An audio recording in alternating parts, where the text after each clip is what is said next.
সময়টা সবার ঘরেই তাল থাকে, তালের পিঠা। ভাদ্র মাস মানেই তালের পিঠা সবার ঘরে ঘরে হয়। আমিও আজকে 2টা তাল নিয়ে আসলাম। তাল 2টো পরিষ্কার করে নিব এখন।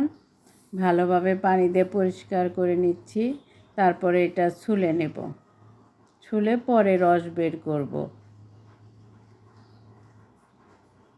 যে কোনো কাজই করি না কেন এত সহজ না, কষ্ট আছে। কষ্ট করলেই কৃষ্ট মিলে কথায় আছে না।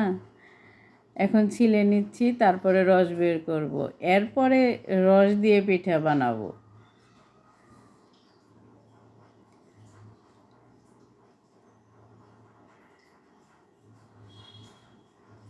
এই যে এখন আমি চালনিতে এটা ঘষে ঘষে পরে রস বের করে নিচ্ছি। এই যে দেখেন কত সুন্দর রস বের হয়ে গেছে।